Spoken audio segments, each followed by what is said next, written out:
नमस्कार दोस्तों, practice question के इस वीडियो में आपका स्वागत है। इस वीडियो में हम जानेंगे कि धातु एवं अधातु से एग्जाम में किस तरीके के प्रश्न पूछे जा सकते हैं। तो चलिए शुरू करते हैं पहला प्रश्न देखते हुए। पहला प्रश्न है, धातुओं के दो भौतिक गुणों का उदाहरण दीजिए। अब जैसा कि हम जानते हैं कि धातुओं में कई सारे भौतिक गुणधर्म होते हैं। आप उनमें से किसी भी दो का उदाहरण दे सकते हैं। जैसे यहाँ पर पहला उदाहरण दिया हुआ है धात्विक चमक का। अब यहाँ पर आपको ये भी बताना होगा कि धात्विक चमक क्या होती है, यानी कि धात्विक चमक की परिभाषा देनी होगी। तो अपने शुद्ध रूप में धातु की सतह चमकदार होती है। धातु के इस गुणधर्म को धात्विक चमक कहते हैं। अगला गुण है आघातवर्धता। इसकी भी परिभाषा हमें देनी होगी। धातुओं को पीटकर पतली चादर बनाया जा सकता है। इस गुणधर्म को आघातवर्धता कहते हैं। अगला प्रश्न है, धातुओं और गैर धातुओं के बीच अभिक्रिया स्पष्ट करें। अब इसके बारे में हमने वीडियो में बहुत ही अच्छे से जाना था, तो हमें उत्तर भी कुछ उसी तरीके से लिखना है। सभी तत्व हाइड्रोजन को छोड़कर के परमाणुओं की स्थिरता के लिए उनके बाहरी आवरण में 8 इलेक्ट्रॉनों की आवश्यकता होती है। जैसा कि हम जानते हैं कि सभी तत्व चाहते हैं कि उनकी जो बाहरी वाला आवरण है उसमें 8 इलेक्ट्रॉन हो। हाइड्रोजन ऐसा नहीं चाहता, क्योंकि हाइड्रोजन को बाहर में सिर्फ 2 इलेक्ट्रॉन चाहिए होते हैं।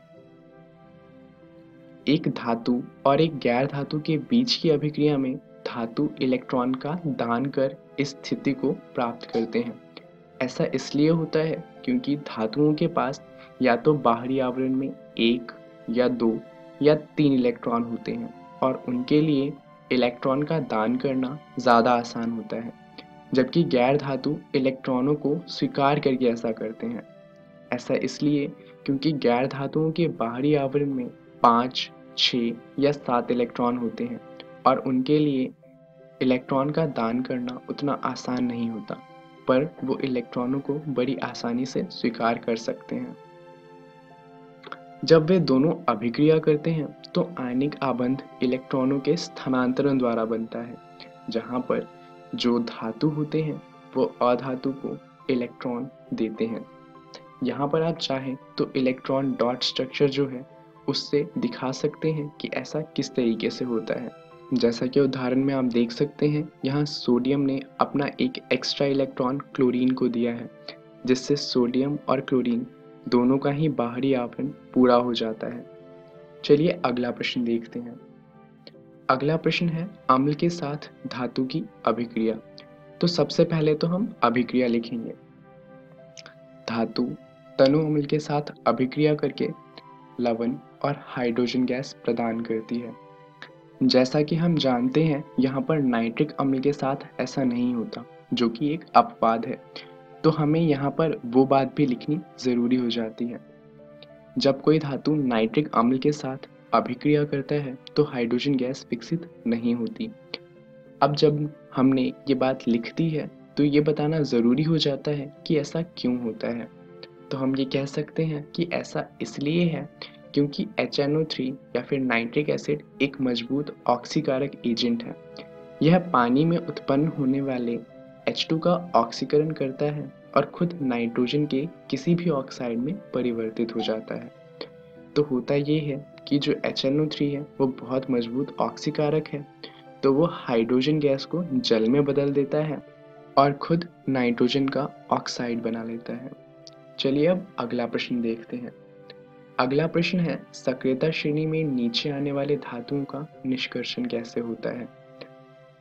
तो सबसे पहले तो आप बताएंगे कि सक्रियता श्रेणी में जो नीचे धातु आती हैं उनकी अभिक्रिया किस प्रकार की होती है। तो हम जानते हैं वो अनभिक्रिय होते हैं, तो हम कह सकते हैं ये धातुएं काफ़ी अनभिक्रिय होती हैं।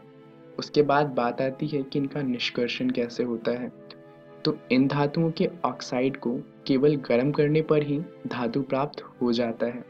अब यहाँ पर हम इनका उदाहरण भी दे सकते हैं, जैसे कि उदाहरण के लिए पारे का निष्कर्षण देखते हैं। हम जानते हैं कि पारा HGS में मिलता है। जब हम इसे गर्म करते हैं तो पहले ये HgO में बदलता है और इसको फिर से गर्म करने पर हमें Hg यानी कि पारद शुद्ध रूप में मिल जाता है। चलिए अगला प्रश्न देखते हैं। अगला प्रश्न है संक्षारण क्या है। अब ये प्रश्न तो पहले अध्याय में भी था, परंतु पहले अध्याय में हमने संक्षारण से बचाव नहीं पढ़े थे। इस अध्याय में हमने संक्षारण से बचाव भी पढ़े हैं, तो हमें वो भी लिखना होगा, पर परिभाषा तो दोनों में ही सेम रहेगी। तो परिभाषा है, जब कोई धातु अपने आसपास के अम्ल, आर्द्रता आदि के संपर्क में आती है तब यह संक्षारित होती है। लोहे की वस्तुओं के संक्षारण को जंग कहा जाता है। संक्षारण के कारण कार के ढांचे, पुल, लोहे की रेलिंग, जहाज तथा धातु विशेषकर लोहे से बनी वस्तुओं की बहुत क्षति होती है। अब बात आती है कि इनसे बचाव किस तरीके से किया जाए, तो हम अब बचाव को बताएंगे। पेंट करके, तेल लगाकर, ग्रीस लगाकर, यशात लेपन, क्रोमियम लेपन, एनोडीकरण या मिश्र धातु बनाकर लोहे को जंग से बचाया जा सकता है। यहाँ पर मिश्र धातु के बारे में आप जानते हैं कि वो बहुत महत्वपूर्ण है, तो हम उसके बारे में अलग से बता सकते हैं कि दो या दो से अधिक धातुओं के समांगी मिश्रण को मिश्र धातु या मिश्रातु कहा जाता है। यदि कोई एक धातु पारद है तो इसके मिश्रातु को अमलगम कहा जाएगा। तो ये कुछ उदाहरण थे कि एग्जाम में किस तरीके के प्रश्न पूछे जा सकते हैं। आप इन तरीके के प्रश्नों का अभ्यास करते रहिएगा।